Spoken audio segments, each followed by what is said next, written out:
Tumezungumza kuhusu ilmu al-kalami, yani falsafa ya Kiislamu. Leo tumeshaongelea ile taarifu yake, definition, wazungu wanaita definition yake, tushaiarifisha, tushaitambulisha.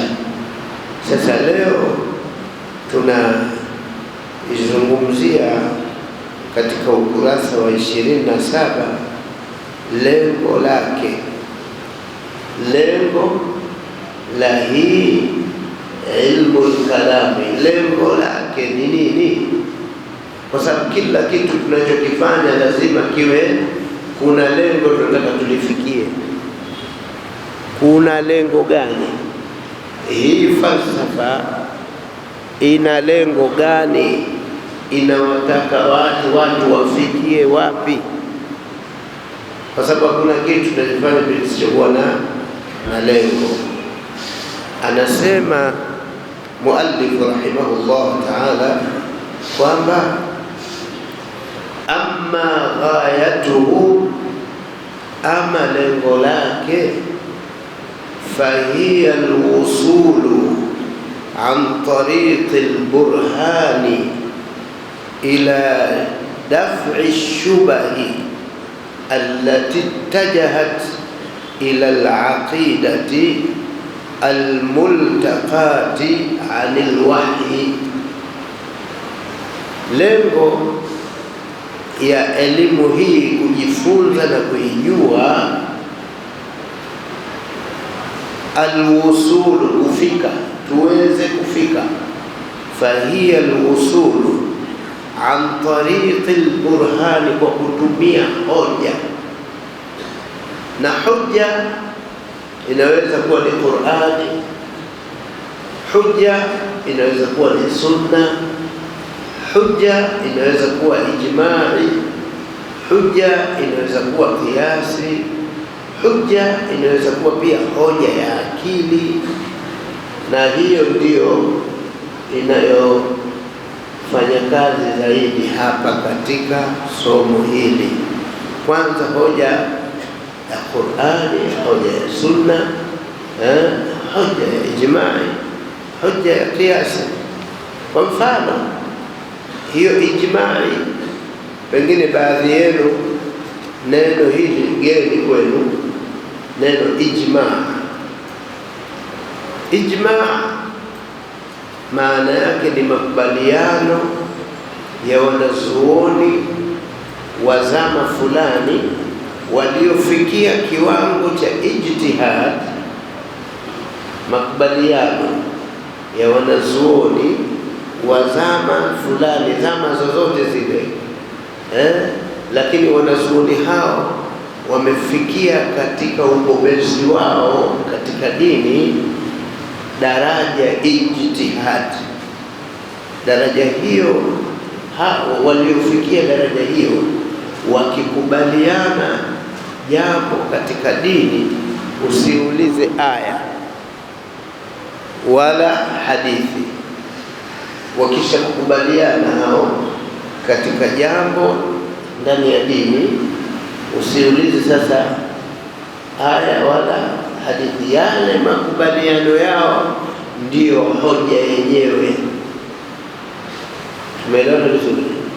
Yale makubaliano yao ndiyo hiyo hoja ni yenyewe. Kwa mfano, Mwenyezi Mungu Subhanahu wa Ta'ala amesema kwenye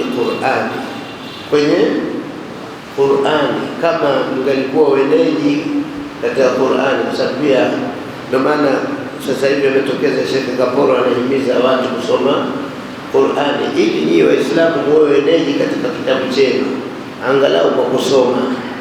Ukitajiwa aya ina kumbukumbu katika kichwa chako, na wakati mwingine unaweza kuiainisha ilipo. Huo ndio mwenyeji. Neno vizuri. Sasa Mungu awasaidie hao wanaosimama katika juhudi hizi. Ndani ya Qur'ani Mungu amesema, ya ayyuhalladhina amanu, enyi ambao mlioamini, idha qumtum ila sala, mkisimamisha mkenda kusali,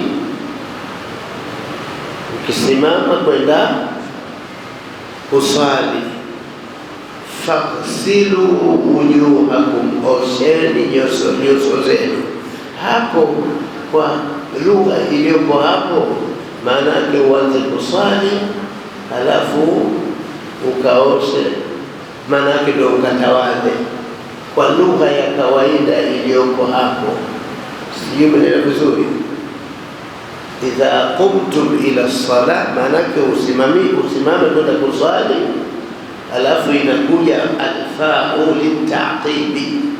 Hiyo feyo katika watu wenye vyombo wanasema alfa'u litaqibi, inakuja feya baada ya hichi kifanyike hichi, maana baada ya kusali ndio utawaza. Sijui mnaelewa? Mnanielewa? Naomba mnielewe. Idha qumtum ila salati faghsilu, maana yake kwamba usimame uswali alafu ndio ende. Wakati ijma'i sasa, makubaliano ya wanazuoni wote, hakuna sala bila ya kutawadha kwanza, hakuna sala bila ya kutawadha, na utekelezaji wa mwenyewe Bwana Mtume sallallahu alayhi wasallam ametawadha kwanza alafu ndio akenda kusali.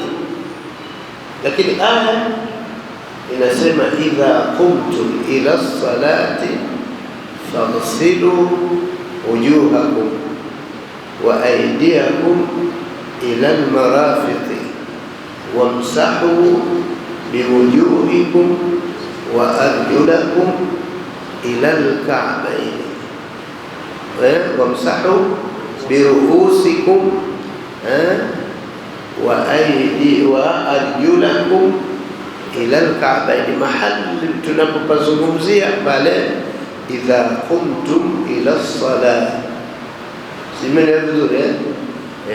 Sasa tafsiri sahihi ni ijma'i ya wanazuoni, ule kukubaliana kwa wanazuoni toka zama za masahaba, wamekubaliana, hakuna aliye khalifu kwamba huwezi ukasali bila kutawadha kwanza, kwa sababu Mtume ndicho alichoonekana nacho akikifanya. Umeelewa vizuri? Kwa hiyo ijma'i ni hoja, ijma'i ni hoja. Mpaka mmeelewa? Niendelee mbele? Sasa naendelea mbele. Amma ghayatuhu, ama lengo, fahiya alwusulu, ni kufika, an tariqi alburhani, kupitia hoja. Ili tunaelezea ni ile hoja. Burhani ni hoja, dalili, ushahidi ni burhani.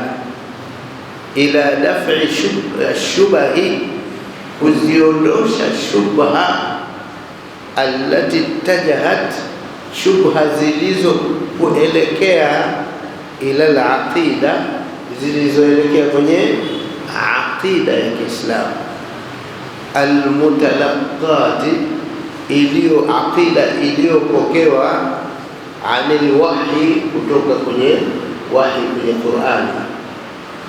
Yani kuna shubha zimeelekezwa na watu kwenye aqida ambayo tumeipokea kutoka kwenye wahyi. Watu wametia shubha huko. Menelewa vizuri? Watu wametia shubha.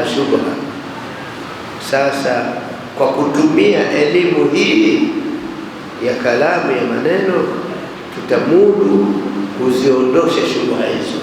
Kwa kutumia falsafa tutamudu pia kuondosha shubha hizo, kwa sababu nyingine, zile shubha zimeletwa nyingine na watu wasiwaamini Qur'ani.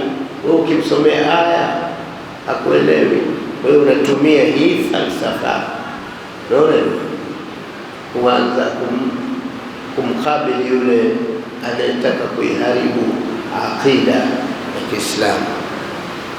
Umeelewa vizuri eh? Ila daf'i shubha allati ittajahat ila al-aqidati al-mutalaqqa 'an al-wahy. Mwanachuoni mmoja anaitwa Al-Iji, yeye ameleta maelezo kwa ujumla ambayo maelezo yake anaelezea faida na lengo bora وقد أجمل الإيجي فوائده والغاية المثلى نلنغو للغو بورا من الاشتغال به لكشغلك نعلمه. فقال أكسيما وهي أمور نعني mambo mengi. Al-awwalu, jambo la kwanza, at-taraqi, kupanda kwenda juu, min hadhiri taqlidi, kutokana na uchini wa kuqallid kama kipofu, ila dhirwati al-iqani, mpaka uwe katika kilele cha uyakinifu. Somo la aqida halina taqlid, halitaki kuqallid, yani unamfuata mtu. Somo la itikadi linatakiwa wewe mwenyewe uwe unayo hoja ya itikadi yako. Sijui mmeelewa vizuri? Uwe unayo hoja inayothibitisha itikadi yako, wala si ya kumfuata mtu. Kuna watu wanatukataza tusiwaqallid maimamu, tusiwafate maimamu. Hebu kaa vizuri. Kuna watu wanatukataza tusiwafate maimamu. Sisi tuna maimamu Abu Hanifa, Maliki, Shafi, maimamu wa madhhabi nne hizi, na wako wengi zaidi ya hao, kwa sababu mujtahidina wako, idadi yao wamefika 85. Mujtahiduna wamefikia wangapi? 85. Lakini waliokuwa maarufu mno 4. Si mnaelewa vizuri? Mupo almujtahiduna, maimamu wa ijtihadi, idadi yao ni 85.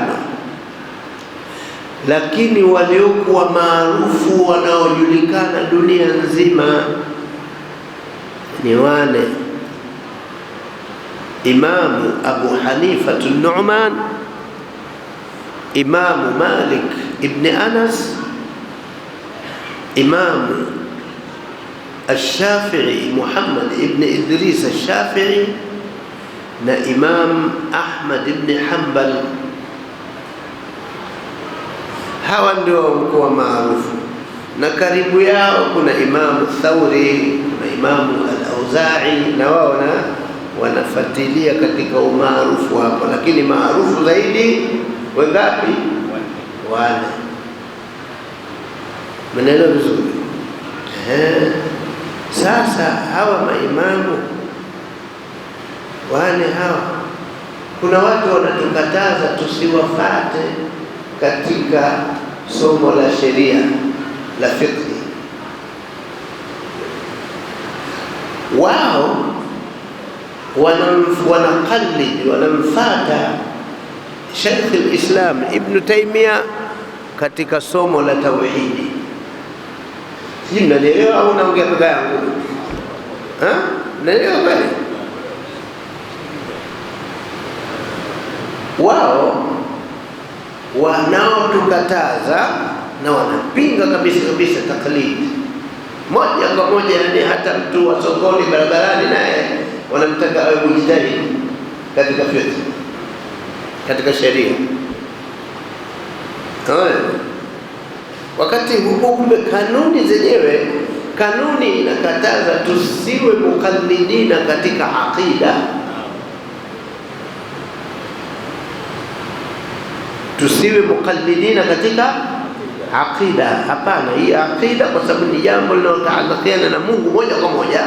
Hili lazima kila mmoja ajifundishe kwamba Mungu yupo kwa hoja ipi, Mungu ni nani kwa hoja ipi, Mungu ni nini kwa hoja ipi, ajue. Ni jambo lazima mtu ajifundishe, lazima.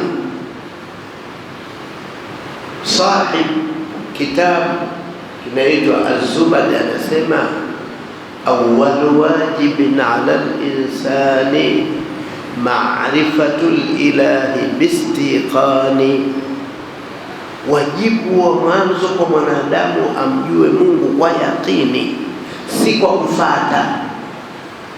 Si mnaelewa vizuri? Si kwa kukalli, yani wala dhalin amin huko nufata huko. Nainama mimi, nikiinama na huko watu sio nainama, nikiinuka wanainuka. Kwenye aqida, yani itikadi yako ya la ilaha illa Allah Muhammadur Rasulullah iwe ya yaqini, unamfuata Mungu mmoja kwa hoja ipi? Mungu mmoja kwa nini? Jawabu jepesi. Jawabu wamehifadhi watoto wetu, kwa wajukuu zetu, kwa wamehifadhi. Sisi mababa mtu huko hatuwezi kutoa jawabu. Kwa nini tukubali uwepo wa Mungu mmoja? Kwa nini? Sisi hapa sidhani kama kuna mzee hapa atajibu, lakini tukiwaleta watoto huko wanajibu. Watoto watu wa madrasa wanafundisha, walimu wa madrasa kumtani wanafundisha Allahu Rabbi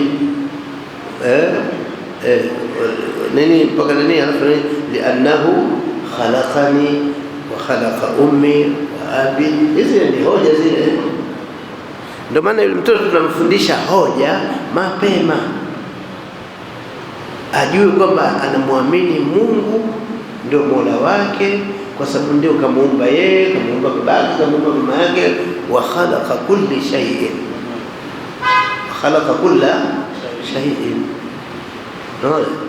Kwa hiyo watoto wanajua, wakubwa, yani mtoto mzee alimpeleka mwanawe chuo, mtoto anamjua Mungu, baba hamjui Mungu. Yeye hamjaona yapo mengi, sio ya kutafuta. Awwal wajibin ala al-insani ma'rifatul ilahi bistiqani, kumjua Mungu kwa yaqini. Idhan sisi tuelewe kwamba kuna watu wanataka kutuaminisha kwamba taklidi, yani kufuata, hakuko katika fiqh. Katika fiqh unafuata, unajaiz kufuata, kwa sababu fiqh, somo la fiqh si lazima ya kila mtu atabahar abobee kwenye fiqh, si lazima. Lakini katika aqida, misingi yake ile ya msingi lazima kila mtu aijue. Umeelewa vizuri eh? Haya, tukitoka hapo sasa tujiulize sisi sasa, si Waislamu Huo ndio kweli. Yani sisi ni Waislamu kweli, tunamjua Mungu kwa yakini, kwa sababu sisi tunapotoa, jamani njoni tukae tusomeshane, jamani njoni tukae, tunakusudia kuwaokoa nyinyi mpate kumjua kwanza Mungu kwa yakini, alafu mpate kujua Mungu anataka nini mfanye, na mkishafanya mpate radhi za Mwenyezi Mungu, mwende peponi. Na hiyo pia iwe ndio nia ya kila shekhe. Isiwe shekhe ana nia yake kujijengea ufalme katika, yani unajua kuna kutukuzwa kutamu, kila mmoja anakutaka kwa njia yote. Mcheza mpira anataka atukuzwe, msanii anataka atukuzwe, na ni kama tunavyowatukuza, unaona. Lakini isiwe wewe mwenyewe kama msanii, wewe shekhe usiwe kama msanii lengo lako utukuzwe. Wache wakutukuze watu, lakini sio ndio lengo lako wewe. Wewe lengo lako ni kupata radhi za Mwenyezi Mungu kwa kufundisha watu. Si mnanielewa? Kwa hiyo mambo at-taraqi min hadidh at-taqlidi ila dhirwati al-iqani, wewe katika kilele cha kuyakinisha kwamba Mungu ni mmoja. Kwa nini mmoja? Yuko peke yake, hana mshirika. Hivi yale yote ambayo unatakiwa uyajue na uwe na hoja ya kuyatetea, uyajue na uwe na hoja ya kuyatetea. Hoja, kila aina ya hoja uwe nayo. Miongoni mwa aina ya hoja zilizozuka lazima uwe nazo ni hii falsafa. Mnaelewa? Kwa hiyo وهي أمور. الأول الترقي من حضيض التقليد إلى ذروة الإيقان، ويرفع الله الذين آمنوا منكم، na anawanyanyua Mwenyezi Mungu wale ambao walioamini katika nyinyi, walladhina utul ilma darajati, na waliopewa ilmu wananyanyuliwa daraja nyingi. Maana wanamjua Mungu kwa elimu, wanaijua dini kwa elimu, wanajua kila kitu ambacho kinawahusu kwa elimu, kwa yakini, kwa hoja. Hao ni darajati. يرفع الله الذين آمنوا منكم والذين أوتوا العلم درجات. الثاني, jambo la pili ambalo tunaisoma elimu hii ni kuweza irshadul mustarshidina, kuweza kuwaongoza wanaotaka kuongozwa. Ili uweze kuwaongoza wanaotaka kuongozwa, lazima uwe mtaalamu katika hii elimu. Biidahi, kwa kuwawekea wazi, almahajja, njia zote. Biidahi almahajja, kwa kuwawekea wazi njia. Wa ilzami almuanidina, na kuwalazimisha wapinzani wale muanid, wanapinga kwa nguvu zao zote. Biiqamati alhujja, kwa kusimama hujja. Wa ilzami almuanidina, ngoja tabaki kuna somazo kwa sasa kama somazo kwa alafu ya pili kaoni, basi huyu kakusanyia vibaya, ulikutapia chapa mwenyewe 26 27, naona hivyo. Huyu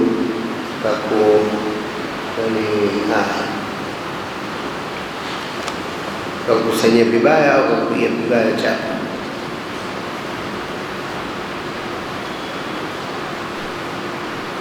Wa ilzami almuanidina, nenda kachukue ile ofisini kwetu. kuwalazimisha wapinzani biiqamati alhujja, kwa kuwasimamishia hujja. Athalithu, tatu, hifdhu qawaidi dini, kuzihifadhi qaida za dini, an tuzalzilaha shubahul mubtilina, zisitikiswe nguzo hizo na shubha za wapinzani. An tuzalzilahu shubahu almubtilina. Arabiu, yani an tambani alayhi alulum alshar'iyya almahajja, an tambani alayhi, ili iweze kujengeka juu yake. An tambani alayhi alulum alshar'iyya, elimu za kisheria. Kwa hiyo kuna elimu ya sheria na kuna elimu ya aqida. Elimu ya aqida, yani kumjua Mungu, hakutaki taklidi. Lakini wao wenzetu hao wanaotupinga sisi, wao wanafanya yani wao usiwe mukallid, chukua hoja moja kwa moja kutoka Qur'ani na Sunna. Sisi tunasema kwamba kwa mfano matokeo yake, wao sasa matokeo yake, Sheikh al-Islam Ibn Taymiyyah rahimahullah ta'ala ndiye aliyeanzisha kwenye karne ya 7 ya 8 tauhidi tatu: tauhid al-uluhiyya, tauhid al-rububiyya, tauhid al-asma' was-sifat. Na wao wamemqallidi Ibn Taymiyyah, wamefuata hivyo. Hili ilikuwa si la kumfuata Ibn Taymiyyah kwa sababu nini? Hili ni jambo la itikadi. Sasa mtu asije akakwambia kwamba lazima uwe na tauhid al-uluhiyya na tauhid al-rububiyya na tauhid al-asma'i was-sifat. Kwa nini tauhidi? Mtu ukisema la ilaha illa Allah Muhammadur Rasulullah haitoshi? Tayari muwahhid. Twendeni mpaka kaburini tulikomzika mwenzetu, kishafika kule tuulize yule pale, ana maswali anahojiwa pale. Swali la kwanza ataulizwa swali gani? La kwanza, man rabbuka, mola wako ni nani? Yule atajibu, atasema rabbi Allahu. Amevuka hajavuka? Akisema rabbi Allah pale kaburini, kavuka hajavuka? Kama hajavuka semeni kwa hajavuka. Kwa sababu ndio maswali ambayo Bwana Mtume Muhammad sallallahu alayhi wasallam amethibitisha kwamba ndio atahojiwa yule mwenzetu pale kaburini. Ataulizwa man rabbuka, man rabbuka. Wewe unatulazimisha kwa aqida tatu, tauhidi tatu: tauhid al-rububiyya rabb, tauhid al-uluhiyya ilah, tauhid al-asma' wa sifat, majina na sifa ya Mungu. Hii Sheikh al-Islam pamoja tunakiri mwanachuoni mkubwa wewe, lakini hoja yako katika hii haina nguvu. Lakini watu wanamfuata hapo Ibn Taymiyyah kwa nguvu zao zote, bila ya kutazama kulia wala kushoto, kama dereva bodaboda. Maana dereva kusema kweli usikie vupu, hakuna ya kutazama kulia wala kushoto, mpaka tunakaribia kusema wale wanaposhika chombo kile akili 10-15 zinapunduka kwanza. Haiwezekani mtu ana akili zilizokamilika pale afanye vile. Au nyewe zangu muone barabara ndio nani? Kweli ile ni akili ambazo zimetimia zile kwa hali ile, namna ukatishaji ule. Sasa hivi nilikuwa nakuja hapo, basi sisi tuko hapa, huku upande niko mimi huku, kuna gari, unaona yani huku sisi hapa gari na mwenzetu gari, mwenye bodaboda na sisi huku tunakwenda, mwenye bodaboda akatokea huko kaingia moja kwa moja, akasema la ilaha illa Allah. Hata kutizama, yani hakukunja shingo kutizama na wala hakupunguza mwenzo kutizama, bali kaingia moja huku. Sasa huyu lazima yale yanayosemwa yapo, kama hayapo yako njiani, yanakuja kwamba akili zao zinapunduka, yani zina meno ya akili yanakatika, angalau 15 majino 15 katika alafu yanatembea, haiwezekani. Na ndio maana ajali zinazohusishwa na wao zinakuwa nyingi, licha ya kuwa mimi nakiri kwamba ni chombo muhimu sana cha kusafiria, kinatuaishi sana, tunakitumia sana, na ni chombo kusema kweli kimerahisisha usafiri mjini na vijijini. Mimi sikatai, unaona, na naomba serikali watambue sana, lakini iwape semina mara kwa mara, kwa sababu wanaumiza watu. Wanaumiza. Ikiwa tunapiga vita ukeketaji, lazima tupige vita uendeshaji wa bodaboda kwa njia hii inayoendeshwa, kwa sababu ukeketaji si maana yake tunapiga vita si kwa ajili ya kunusuru maisha ya mwanamke, asipate madhara, madhara yake hayafikii kufa. Huku madhara yake hawa ni kuua, kuvunjika mtu. Wengapi leo hawana miguu, wengapi hawana mikono. Ukitoka hapo nje, mtu kimona kabeba mkono, anakuambia dada jana, bodaboda jana, huyu mguu bodaboda juzi, huyu mwingine naenda kwa hospitali, ndio hiyo. Sasa hizi akili hizo, sasa leo ukituambia tusimfate mtu katika fiqh, lakini wewe katika aqida unamfuata mtu, wakati kwenye aqida inatakiwa lazima uwe na uhakika wa vile unavyotakidi, kwa sababu hii ni aqida. Uwe na uhakika wa kile ambacho kimefungamana na moyo wako kuhusu Mola wako. Hiki hataki kufatisha mtu, si mimi vizuri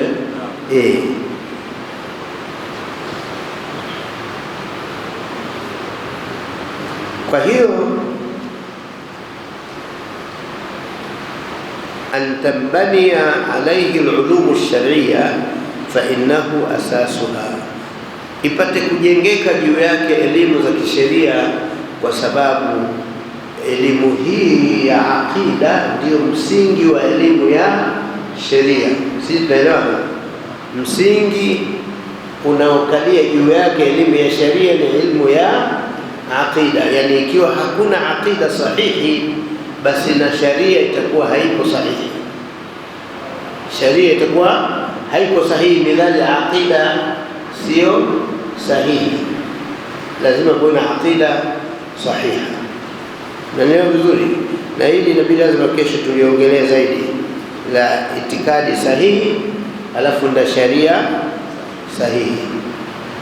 Inshallah turudie أن تنبني عليه العلوم الشرعية فإنه أساسها وإليه يؤول أخذها واقتباسها. Na kwa sababu hiyo basi inabidi twende katika kuichukua elimu hii na kuichomoa iliko. Alkhamisu, jambo la tano, sihhatu niyati wal i'tiqad, kusihi kwa nia na itikadi.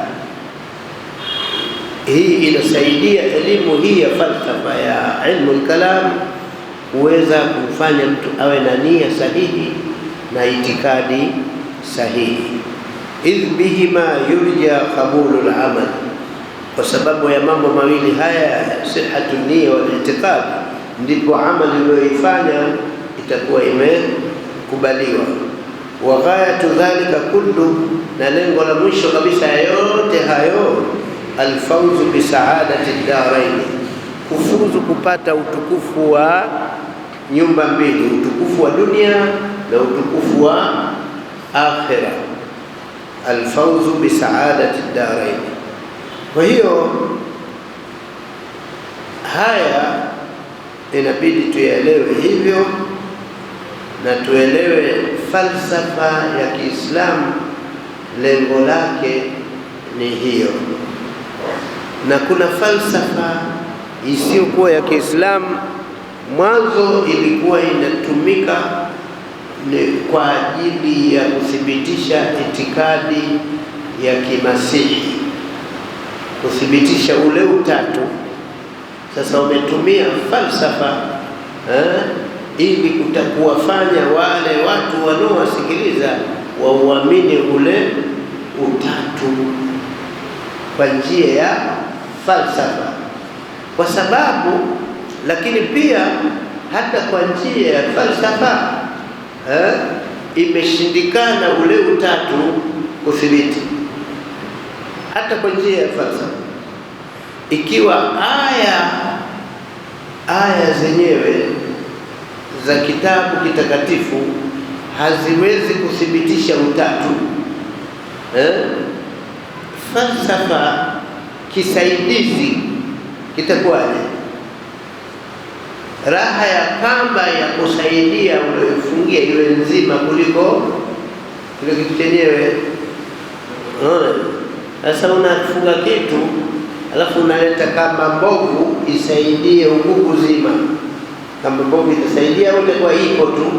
Sasa bahati mbaya wenzetu ile falsafa yao kule Wagiriki imekuwa ipo tu na imeingia tu kusaidia, lakini nani, na ndio maana katika karne za sita hapo wenyewe watu wa Ulaya wakatengana na wakatenganisha baina ya sayansi na dini, dini kwao na sayansi kwao. Sisi Waislamu hakuna kutengana baina ya sayansi na dini, sisi tunakwenda sawa sawa, kwa sababu sisi sayansi inasaidia, lakini msingi wetu ni madhubuti, hata kama isipokuja sayansi nani.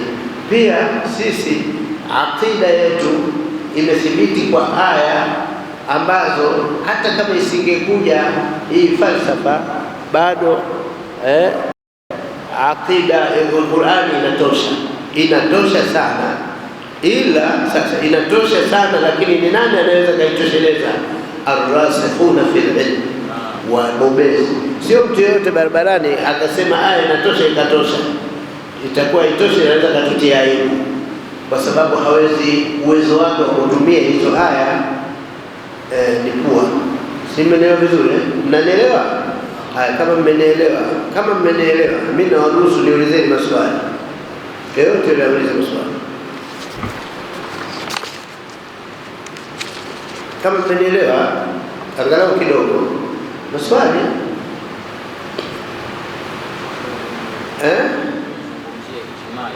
ijma. Hapa ni kunaitaka ijma. Ijma ndio iliyopitisha kwamba lazima mtu anapotaka kusali atawadha, licha ya kuwa aya inasema idha qumtum ila sala. Aya inaonyesha unaswali alafu unatawadha. Si mwenyewe vizuri? Umeelewa sasa? Haya, alhamdulillah.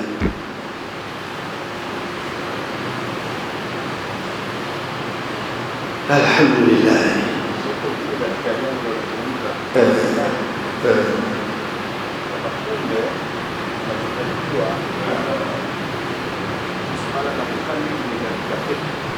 Fikri inaruhusiwa kukadiri. Mtu wa kawaida huyu ambaye ni wala yakimuuliza shekhe wala bibi nani, basi mwenda hakuna taklidi, lazima ujue.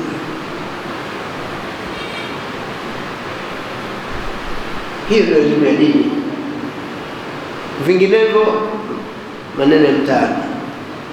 Lakini elimu ya dini katika akida, kuna janga kubwa lipo, na ukilisema watu watakuwa kuelewi, lakini ndio lipo hilo. Hakuna kukalid katika akida. Aqida ya kukallid maana yake na wewe utafanya akida anayofanya mtu. Haiwezekani, lazima uwe na hoja yaqini. Alhamdulillah, hoja zenyewe wala sio ngumu sana, wanazisoma wale wasiokuwa na akili, una uwezo wanazisoma. Sisi wenye uwezo hatuzisomi, matuganga tujui. Watoto wadogo, watoto wetu, wajukuu zetu wanasoma Allahu rabbi innahu li'annahu khalaqani wa khalaqahu li'annahu, kwa sababu hakuna mwingine aliyemuumba. Huyu Mungu amekuwa Mungu kwa sababu ndiye aliyeumba. Hoja hiyo, na ameumba kila kitu, ndio maana akawa Mungu. Na yeye hakuumbwa, hana mshirika, kwa sababu pakiwa na mshirika huyu atataka jua lende huku na mwingine atasema hizi lianze lije huku. Lau kana fihima alihatan illa Allah la fasadata. Tumeelewana? Maswali naona hakuna, na ukiona hakuna maswali ujue kazi uliyoifanya bure. Shubha maana ile tu, shubha shaka, kukutilia shaka ya jambo inaitwa shubha. Kule katika taaluma tuliyosoma, mimi nimesoma taaluma ya ualimu.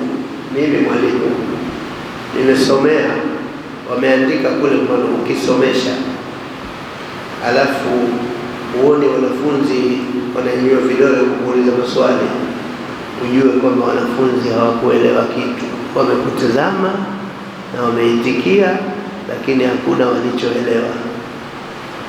Huko ndo taaluma inamsema, kwa sababu mtu akielewa kitu, yanazalika maswali. Akielewa tu basi ujue maswali lazima yatazalika. Sasa nyinyi midhali hayajazalika maswali kutoka kwenu, hapo najua mmefunga Ramadhani tu. Hajaelewa kitu. Lakini mimi napenda lazima tuelewe tunacho kisoma, sababu muhimu sana kuelewa. Ama thawabu mmepata, thawabu za kukaa hapa alhamdulillah nyingi tu, na kwa wale walionuilia itikafu alhamdulillah mmepata yote. Lakini darasa leupe. Naam, salam.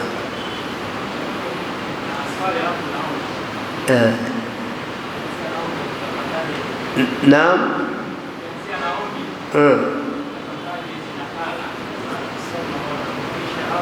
Sasa ukiwa naombi omba, mbona unauliza? Wewe unajua ukisema na mimi hapa, mimi nikikaa hapa, kila neno unalosema mimi nina mpango wako. Wewe umesema ninaanzia ombi, alafu unauliza nitapataje? Hilo sio ombi. Hilo kwanza kubania, hilo sio ombi. Mimi nataka uombe kama utakuomba. Si umesema unaombi? Omba. Basi inshallah utapata. Lakini sasa wewe unasema ombi alafu unauliza swali. Swali. Naam. Sema kwamba hakuna katika mambo ya akida. Wale ambao wanajaribu kuonyesha kwamba kuna mtoto wapate kama kitabu hicho na nini, tumia haya kuonyesha kwamba amana ni mpaka dekada. Haya kwamba kama mtandini mtu alimwamini mtoto kabla yao kaondoka, au anatuambia kwamba na wale ambao wanaopata katika wengi fa in amanu bimithli ma amantum bihi faqad ihtadaw. Naomba uwe makini na maneno uliyoyasema. Mungu amesema, maneno uliyoyasoma, Mungu amesema fa in amanu, wakiamini imani ambayo inafanana mithli, kama ile ambayo mloamini nyinyi. imani ya mitume ilikuwa ya kukalidi au imani ya mitume ilikuwa ya elimu ya yaqini? Na kuuliza jibu. Mimi na wewe, mimi naongea na wewe, mimi siongei na huo. Wewe umeleta maneno kutoka huko umekuja nayo hapa. Mimi naongea na wewe. Hiyo aya umeisoma wewe au umesoma wao huko? Umeisoma wewe hapa sasa hivi. Fa in amanu, wa aya inasema wakiamini bimithli ma amantum bihi, kama vile mlivyoamini nyinyi. Sasa tujiulize, imani walioamini mitume ilikuwa imani ya kukalib, ya kufata, au imani ya yaqini? Sasa ndio hiyo imani ya yaqini. Ni ile imani ambayo mtu anakuwa na hoja nayo. Si umeelewa? Sasa umeelewa kwamba hauko hakuelewa. Makati kama uelewe, na ukishakuelewa uelewe kwamba hauko hawakuelewa wanachosema. Yaani hawameiweka hoja mahala sipake. Umeelewa? Hoja wanaiweka mahala. Imani ya mitume, imani ya masahaba ilikuwa imani ya kufata tu, kukhalidi tu kama kipofu, au imani ya hoja? Imani yenye hoja, wanaweza wakihojiwa wakathibitisha imani yao. Umeelewa vizuri? Ndio maana Mungu anasema in amanu bimithli, kama vile imani yao ile. Sasa imani yao ilikuwa ya kupokea tu, mambo ya kupokea tu, mambo ya fikri hayo. Umeelewa vizuri mpaka umeelewa tayari? Basi na hichi na hii utapata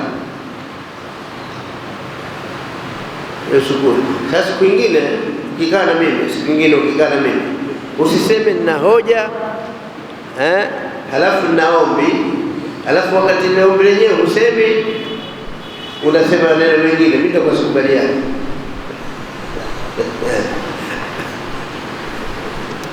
Sisi tunasoma falsafa hapa. Tunasoma falsafa, alafu tusimame falsafa, yaani tunasoma neno, tunasoma elimu ya maneno. Tandika kule kuna mwandazimu mmoja, mzee mmoja maskini, ilikuwa mpaka kafa biashara yake kuuza mashati haya. Unaona?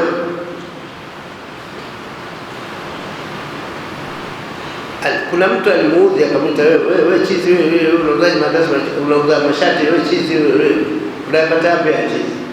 Alimzaba kibao, maana alikuwa na nguvu sana yule chizi, mtu wa mpafu. Alimzaba kibao mpaka akazimia. Unajua kibao si kinapigwa hapa, basi mtu kiapigwa kibao akazimia. Unaona? Mambo yakenda, akafikishwa mahakamani. Alipofikishwa mahakamani, bahati mbaya hakimu akamuuliza, kwa nini ulimpiga? Kwa nini ulimpiga? Akisema, mheshimiwa, naomba unisogezee aliyenishtaki. Kwa utaratibu nisogezee aliyenishtaki. Hakimu akaingia mkenge, anambia askari, msogezeni huyo. Naona kumsogeza, alimnasa kibao kingine, akaanguka mpaka chini. Kwa hivi ndivyo nilipompiga kwa mkono.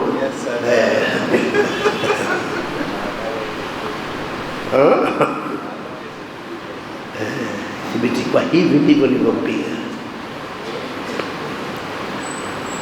Askari wanataka kuwahi mkono, unajua hawakufikiria.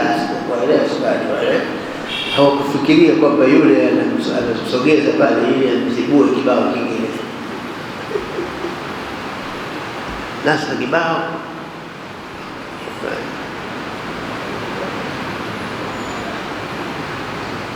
hakimu, unajua mahakimu wana akili sana, akaahirisha kesi Unaona, ilivyokuja tena akamwambia, wewe na mpumbavu, wewe mpumbavu, mtu aliyekupiga ukaanguka, alafu na unaambiwa usogee, unakubali tena, ukiuliza mahakama yule anakupiga kibao, unaambiwa sogea, unasogea tena.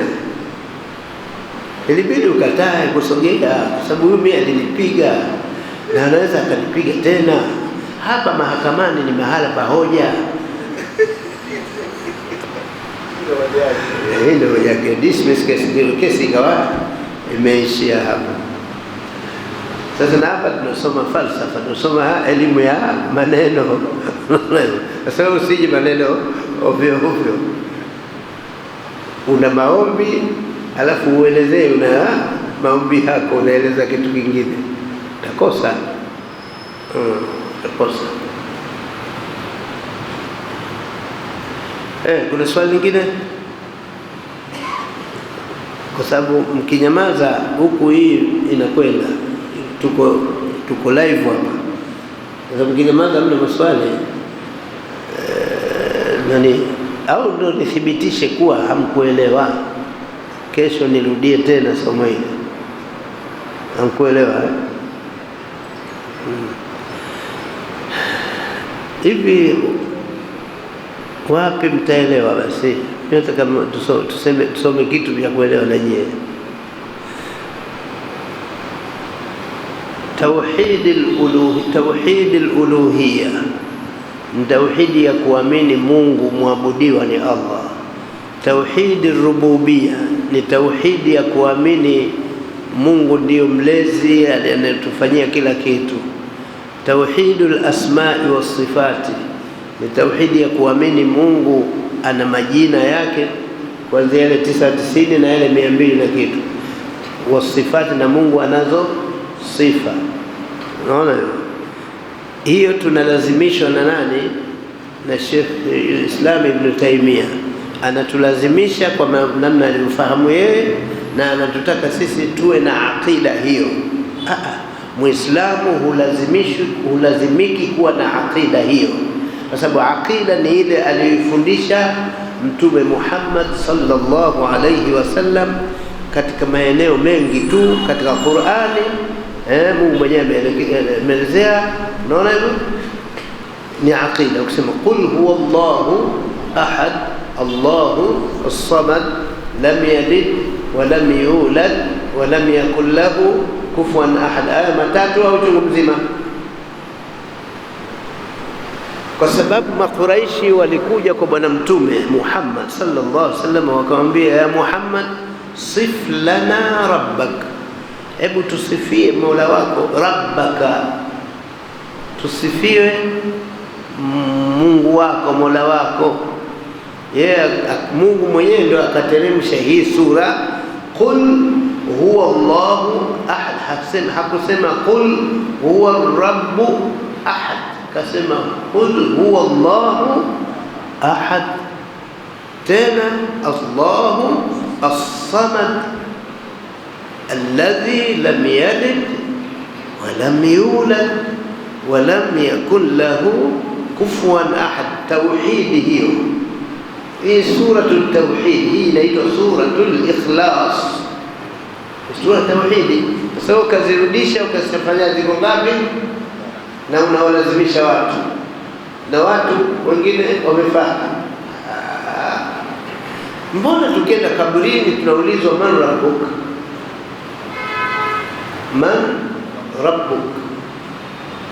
Rabbuka manake Mungu wako ni nani? Waman nabiyuk? Wama imamuk? Wama qiblatuk?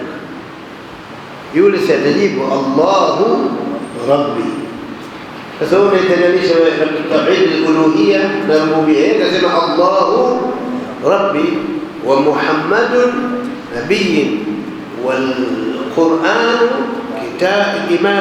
imami wal Ka'batu qiblati wal mu'minuna wal muslimuna kulluhum ikhwani ala wal islamu dini wal mu'minuna wal muslimuna kulluhum ikhwani ala dhalika khuliqtu wa ala dhalika mutu wa ala dhalika ub'athu insha Allah. Yule mwelekezaji anamwambia ala dhalika khuliqta wa ala dhalika mutta wa ala dhalika tub'athu insha Allah min al-aminin. Sasa yule ukishamwelekeza basi atasema wewe nimekufia hapo nini. Kwa hiyo ile pale ile ndio ile tutakaoulizwa kabrini, ile ndio tauhidi yenyewe. Hatutaulizwa tauhidi al-uluhiyya wala hatutaulizwa tauhidi ar-rububiyya wala hatutaulizwa tauhidi al-asma'i was-sifat. Tutaulizwa man rabbuk. Kisha sema Allahu rabbi ja. Man nabiyuk? Muhammadun nabiy.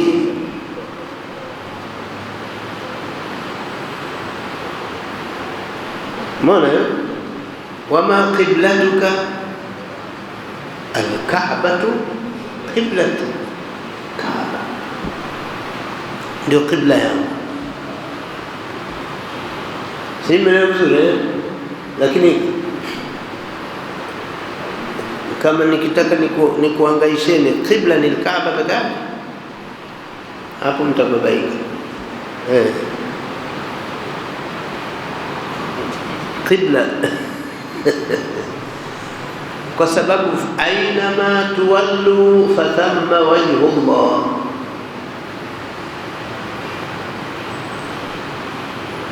Ainama tuwallu, idhan kokote mtakoelekea huko huko ni qibla vile.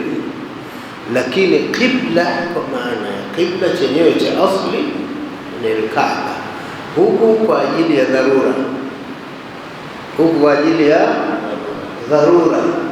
Dharura ikitokea unaelekea kokote na Mungu yuko huko, kwa sababu kule lengo ni Mungu. Lengo sio lile jiwe lililojengwa, lengo ni Mungu. Ile pale ni alama. Simeelewa? Idhan qibla moja au qibla vingi, lakini qibla ya haki ya kwanza ile kule. Qibla ya haki ni ile ambayo ya dharura, ambayo dharura aliyoelezea Mungu. Aina ma tuwallu, ukiwa unasali salata al-khawfi unaelekea waliko maadui. Kuliko maadui ndio qibla chako. Wale unawakusudia wale, unakusudia kutahadhari na shari zao, lakini unayemkusudia hasa ni Mungu. Sivyo vizuri? Basi hayo ndio tutakiwa tuelewe. Jamani, kuna maswali au mkushinda basi hayajaja. Kama hayajaja basi nimuombe bwana azime mitambo yake na tumuombe dua Mwenyezi Mungu amtengenezee mambo yake, channel yake hii iwe channel ambayo inayotizamwa. Na mimi ningewashauri watazamaji wa peperuzi huko, hii ndio channel ya kutazamwa, si kwa sababu mimi ndo naongelea humu, hapana, kwa sababu ya ufanisi wake wa kuchukua haya maneno. Huyu huwa hayabandui. Unajua wana ufundi wa kubandua haya. Ukifuatilia unakuta hapa kuna neno langu kanibandulia wengine. Unaona, tunafuatilia lakini huyu sijapata hata siku moja kanibadilishia maneno. Maneno yote yanakuwa yale sasa niliyosema. Kwa hiyo kwa maana hiyo ndio hoja yangu ya kusema kwamba jamani, hii ndio channel. Kila kitu unachosema kiwe na hoja. Ukisema mimi nasema Azam TV, unaipenda useme na sababu zake, unaipenda tuongezeke. Lakini wallahi huyu anafanya kazi ya kuipeleka dini mbali kweli, apate anachopata, lakini kazi ya dini anayofanya kubwa kweli kuliko.